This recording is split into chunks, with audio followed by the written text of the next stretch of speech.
Bava Kamma Daf Kuf. We begin with the last few lines and Daf Tzadi test. The Gemara gets into a case in its discussion about service providers who do a bad service and they therefore cause a loss to the one who hired them or gave them materials to work on.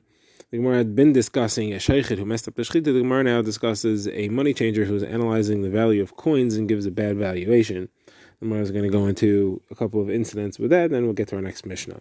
So the Gemara refers to the practice where coins were often rubbed out and they became disqualified and they weren't useful anymore, or they were just not allowed as valuable currency.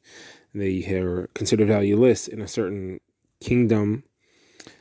So the money changer was considered to be the expert in these things, and he would rule for someone whether a coin had value or not. And he could be wrong. He could say that a coin has value, and somebody could be advised to take the coin as currency, and then he finds that he can't spend it because other people don't want to receive it. So he should be an expert. You shouldn't be ruling on these things unless he's an expert and he knows exactly what he's doing. So the Gemara brings a case where somebody showed a dinar to a money changer, and he was asking, should I accept this as payment for something? Is this good or not? And the money changer said that and the money changer approved and said that it's good, but it turned out that it was a bad coin and it was useless. So does he have to pay him or not? So we have two brises. Both brises agree that if he's not an expert, he should not have said anything and he has to pay. The question is if he is an expert and it turned out that he was wrong. One brise says that he's patur, one brise says that he's chayiv. How do you resolve the two? So it says Rav Papa. The one that said he's patur is talking about a real expert, like two people by the names of Danchu and Isser.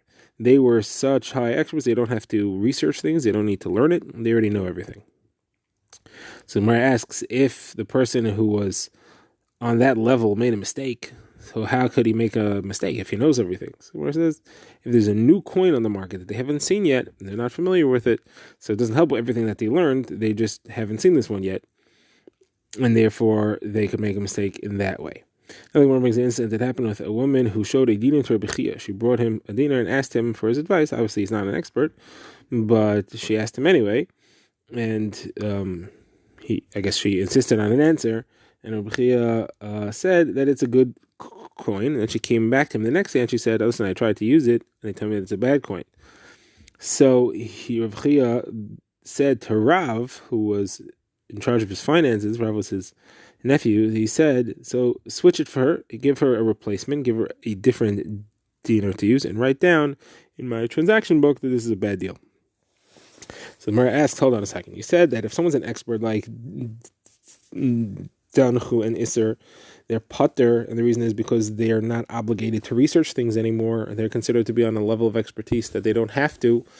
And on the other hand, if there's a new coin that they don't know about, so their annoyance is not the fault, Rabbi also, how is he supposed to know about these things? It's not his job. So why should he be held responsible for this? So the Gemara says, you're right, he was not responsible. Rabbi only gave it to her, he switched the coin for her, and he took the loss because of Lifnim Mishur Sidin. He went beyond the letter of the law. The letter of the law would be that he was patur, but still, a Talmid Chacham goes beyond the letter of the law. The Gemara quotes a brisa brought by Rav Yosef on that, quoting the pasuk of V'hidato lahem es haderech yelchuba v'samas asher yasun.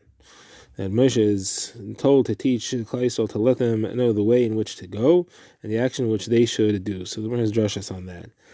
So v'hidato lahem, that means you should teach them Torah, which the Gemara calls their home of life.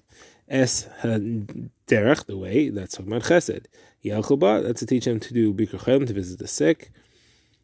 Ba, so Yelchu is Bikur Chayim. Va is Kvura, to bury the dead. Esamasa is to do judgment. Asher Yasun, that's to do beyond the letter of the law, beyond judgment. And therefore that's what he was doing. Next incident the Gemara brings is Rish Lakish, who showed a dinar to Rabbi Elazar. Rabbi Elazar said that it's good.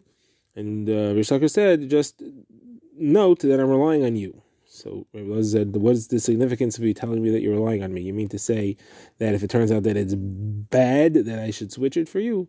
But you don't hold that I'm responsible to switch it for you, because Rabbi Meir is in Dina de Garmi, Rabbi Meir the Tana, and you said on our last Mishnah on Daf Tzadi you said that, oh, that's Rabbi Meir because he holds of Din and the Garmi, he holds that you're responsible to pay for an indirect loss.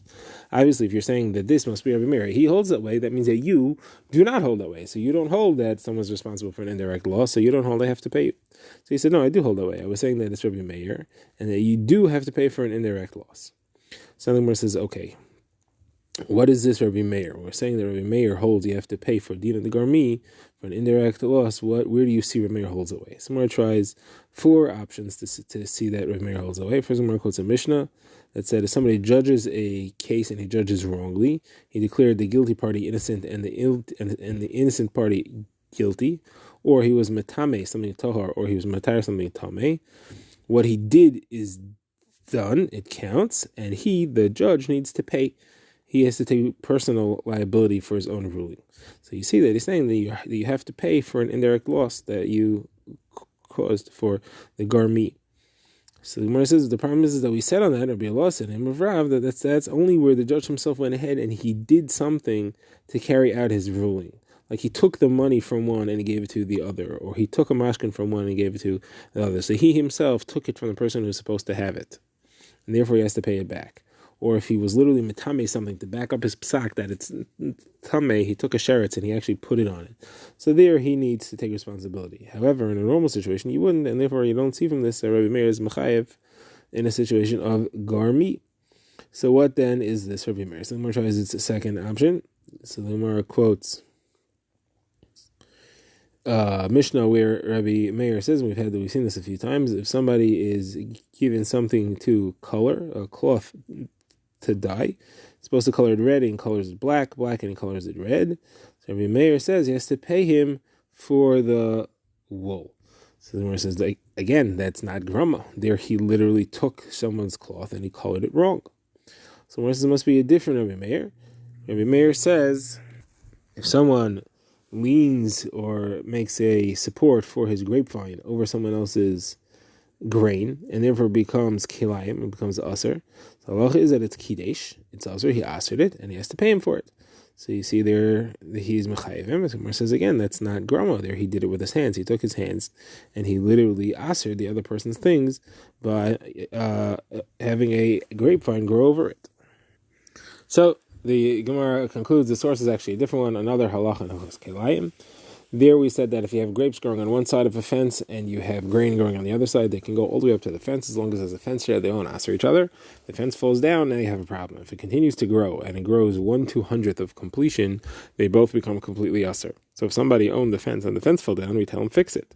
If he fixed it and it fell down again, we tell him fix it again until it grows so that it shouldn't aser the crops growing on either side. If, however, he's miyayish and he leaves it and he doesn't fix it, and the crops become aser, then the halacha is kidesh, they do become aser, and he has to pay them because he's an indirect cause of their iser.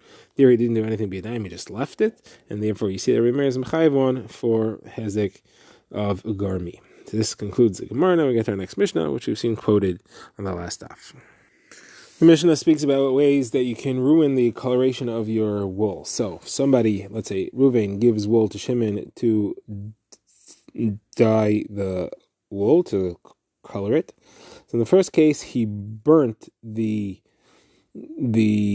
mixture of the ink, the dye, which is heating in the pot. And you always put the wool in a pot of the boiling mixture, but he burned it, and therefore he ruined the wool. It's a nasty color. So the halacha is he has to pay him for the wool.